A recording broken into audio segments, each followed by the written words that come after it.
Comenzó a los 15 años, cuando conocí a el que fue en esa época mi novio.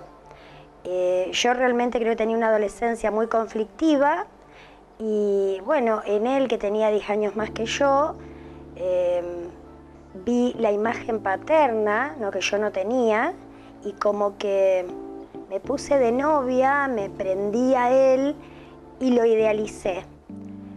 Yo era tan joven y en esa época estaba tan desprotegida que yo recuerdo todo esto como si fuera una pesadilla, que él al comienzo empezó a separarme de mis amigas, a decir que eran malas, todas las personas que me rodeaban, a decirme que era fea, a menospreciarme, y yo comencé a creérmelo.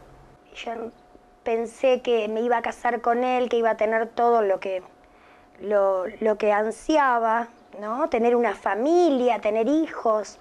Y ya de novia había empezado con la violencia verbal y también física, porque recuerdo que la primer piña que me dio me rompió un diente. Pero yo me parecía que si no me casaba con él me moría.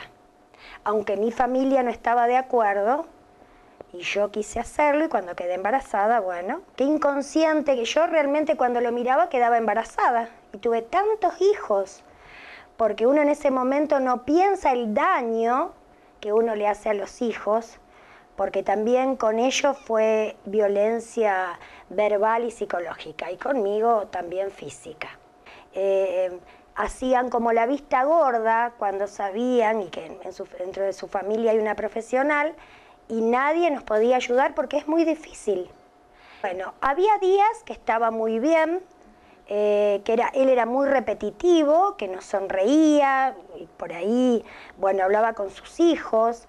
Él les enseñó el oficio, ¿no?, de arreglar motos a sus hijos, que tenían que estar ahí, quisieran o no quisieran. Pero había días que él estaba enojado y no sabíamos por qué. Y su cara lo demostraba, porque recuerdo que Marité decía, cuando llegaba del colegio, del secundario, y le miraba la cara, ella sabía y pedía no llegar y que su papá no estuviera, como decíamos nosotros, con cara de loco. Porque él, las ojeras y su cara ya demostraba cómo estaba. A lo mejor iba hasta el taller, que estaba a unos 20 metros de mi casa, y cuando volvía su cara había cambiado y sabíamos que algo iba a pasar. Hubo muchos años que comió solo, él quería almorzar y cenar solo en el comedor y nosotros en la cocina. Y él se compraba, por ejemplo, la Coca-Cola o la mayonesa o la salsa golf y los palmitos, y solamente lo podía comer él. Nosotros no lo podíamos tocar. Y bueno, con el dinero que me daba para comprar la comida comíamos 2 días, y los demás, yo gracias a Dios siempre fui buscavida y aprendí, hice muchas cosas hasta que aprendí peluquería, y con ese dinero podía comprar la comida, ayudarlo. No era un hombre que la malgastaba, la guardaba, pero tampoco no daba la plata. Y a lo mejor, sin motivos, nos apagaba la cocina y no nos dejaba cenar o almorzar, y teníamos que irnos a dormir, o nos echaba y nos cerraba la puerta y teníamos que dormir afuera o irnos a la casa de mi mamá. En cierta ocasión recuerdo que usé agua caliente que él estaba hirviendo y me quemó la espalda con la pava, o me pegaba con la manguera, o me pegaba con la culata de la carabina, que dormía con la carabina cargada al lado de la mesita de luz. ¿Durante los embarazos te agarró alguna vez? Sí, en el embarazo de Marcos me pegaba patadas. Sí, me acuerdo de eso. Me pegaba patadas, y yo siempre digo, con su patineta funcional, marca funcional, que eran muy pesadas, que él trabajaba en la cremería, en la antigua cremería que ya no existe. Y recuerdo cuando tuve que ir a internarme, que iban a hacer Marité, y yo había roto fuentes y le dije que me llevara al hospital, y él estaba cansado, y me fui caminando con mi valijita, que unas vecinas me dicen, Nora, ¿dónde vas? Siempre recuerdo eso, iba a internarme. ¿Cómo vas caminando? Y sí. Y yo lloraba, iba caminando a internarme, que tuve que ir a la farmacia, a comprarme los sueros, todo, porque él estaba cansado y no me podía llevar. Una vez Virginia me dijo, mami, matalo, porque llega un momento que me dijo, mami, toma el revólver porque él tenía armas y matalo, y yo nunca hubiera podido hacer eso. Virginia quizá era la que tenía un carácter que no le tenía miedo, porque los demás le tenían miedo y ella lo enfrentaba y le decía cosas. Golpeada, todo Pellegrini sabe, mis ojos negros, me ha roto por lo menos 6, 7 dientes de las piñas que me daba. Él la provocaba, por ejemplo, ¿dónde está ese papel que no lo encuentro? Y yo ya del miedo que tenías no me acordaba, a lo mejor no lo había tocado, y entonces él empezaba, así, y empezaba. Los últimos tiempos él cerraba el dormitorio con llave y no me dejaba entrar. Yo tenía una llave, entonces iba sin que se diera cuenta a sacar algo de ropa. Cuando se graduó Mariana no me pude cambiar, tuve que ir con la ropa que tenía en la colación, que se hacía en esa época antes, porque él cerró la habitación con llave y yo no pude cambiarme. O, por ejemplo, si yo llegaba contenta, era porque había encontrado a mi amante, y si llegaba triste no la había encontrado, así que no sabías qué cara poner. Yo creo que él gozaba que yo estuviera embarazada para que no me miraran, no sé, porque pasaba alguien al frente de mi casa y ya era mi amante, si un hombre miraba. Lo hablamos con mis hijos ahora, y ahora nos reímos. A veces nos reímos y no te acordás cuando papá, tuvimos que dormir en la chocita del patio, donde ellos jugaban, porque cerraba la puerta y nos dejaba afuera.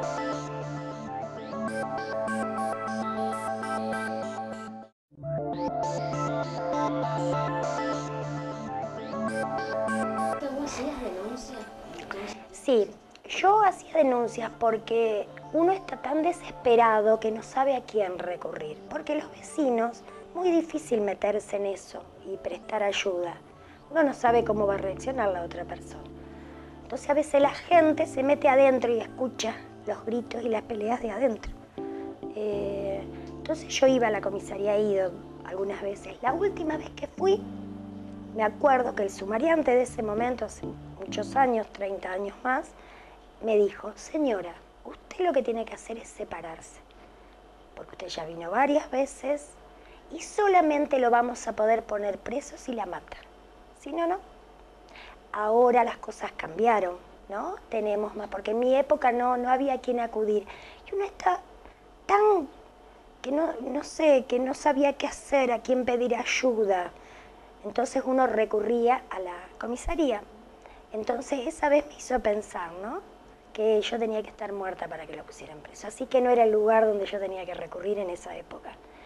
Me acuerdo que una vecina una vez vino a preguntar y bueno, la verdad que la gente le tenía mucho miedo, porque él cuando se ponía así irascible tenía una cara, realmente la gente le tenía miedo. Y yo recuerdo que hay gente que me decía, y a lo mejor vos tenés que comprenderlo, o la gente dice, y quizá lo que habrá hecho ella, que se merecía que le pegaran, o ella es masoquista, le gusta que le peguen, en esta sociedad machista que las mujeres siempre somos malas. Alguien me dijo una vez, en realidad él está enfermo y yo también, se hace un círculo vicioso, ¿no? Y uno termina enfermándose porque él estaba enfermo y yo también, porque dejaba que él me hiciera todas esas cosas y no podía irme porque tenía miedo, porque a veces yo decía, tendría que escaparme cuando él empieza a agredirme verbalmente y después me pegaba. Y no podía, porque me sentía con tanto temor que no me podía mover, ¿no? Realmente el miedo paraliza, porque realmente la gente tiene que pasarlo para saber lo que es. Yo siempre le pedía, yo me acerqué un poco más a Dios y le pedía a Dios que lo curara, que pudiera seguir el tratamiento, y no fue. Hasta que un día me di cuenta que quizás no era eso, sino tenía que ser que me diera fuerzas, pedirle a Dios que me diera fuerza para irme, ¿no? Que me costó 23 años, de los 17 a los 40 que pude, porque separarme. Yo me fui varias veces y después volvía, porque él lloraba y me pedía perdón y me decía que me amaba y que él se iba a hacer tratar y que todo iba a cambiar. Yo volvía por mis hijos que eran chicos y tenía mucho miedo de morirme de hambre, ¿no? Un terror terrible, y duraba un mes más o menos que estaba bien y después empezaba todo de nuevo. Recuerdo el último día que me pegó, que una vecina que vino y me pidió que vaya a su casa y me dijo que no podía seguir así, que ahora le iba a arruinar la vida también a mi nieta que tenía 6 meses. Y me dijeron, me prestaron, digamos, prestar ayuda, o me ofrecieron su ayuda. Y bueno, y yo salí afuera, era un martes 27 de noviembre a las 7:30 de la tarde, y yo dije, miré mi casa y dije, no vuelvo, porque era mi casa con mis plantas, mis cosas. Yo cuando me iba pensaba en todo eso, que en realidad a veces no podíamos mirar ni televisión, y si queríamos hacerlo tenía que pagar yo el cable, y si quería comer fruta tenía que comprarla yo, todo eso, ¿no? Entonces miré mi casa y dije, no vuelvo más, y no volví más. Después que me separé, que tuve muchas amigas que incondicionalmente me ayudaron, me llevaron cosas porque me fui sin nada, me prestaron muebles, me prestaron tazas, toallas, me ayudaron a alquilar una casa y mi vida comenzó de nuevo. No fue fácil, porque él estuvo 3 años por lo menos, empezó un tratamiento que después no terminó, siguiéndonos, estando en el patio, espiándonos lo que hacíamos, dando vuelta en auto, que yo por ahí ni me enteraba, me lo decían, con la carabina arriba del auto, que me decía que me iba a matar, y yo siempre digo que si me hubiera podido matar estando con él. Yo tenía miedo, pero después me di cuenta que sí, me hubiera podido matar estando con él, ¿no?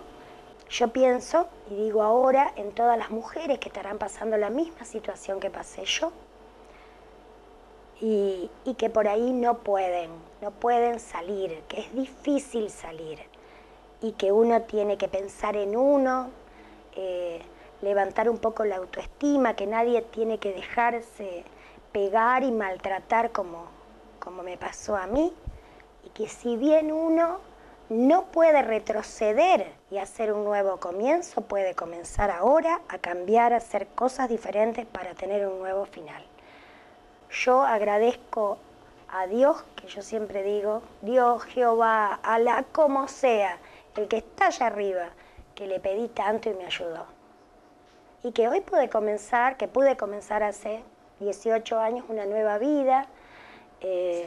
Se puede. Una nueva vida donde yo no soy maltratada, donde puedo charlar, hablar, porque realmente sacar todo lo que yo tenía dentro de mí y ser realmente yo, porque yo no podía ser, no podía hablar, no podía opinar, yo tenía que acatar las órdenes que él decía. Y bueno, y mi vida cambió. A pesar de eso, yo nunca tuve rencor, y él era el padre de mis hijos y ojalá hubiera sido distinto porque todavía quizá hubiéramos estado juntos. Yo cuando él se enfermó hice un montón de cosas por él, hasta darle de comer en la boca, porque lo que uno hace de bueno en la vida te lo devuelve. Así que, y que se puede, mujeres, salir adelante con fuerzas, porque la vida no es así, nadie debe pensar que merece la agresión. Nadie debe pensar eso. Gracias, Marita. Bueno, espero que con esto pueda ayudar a todas las mujeres que necesiten la ayuda.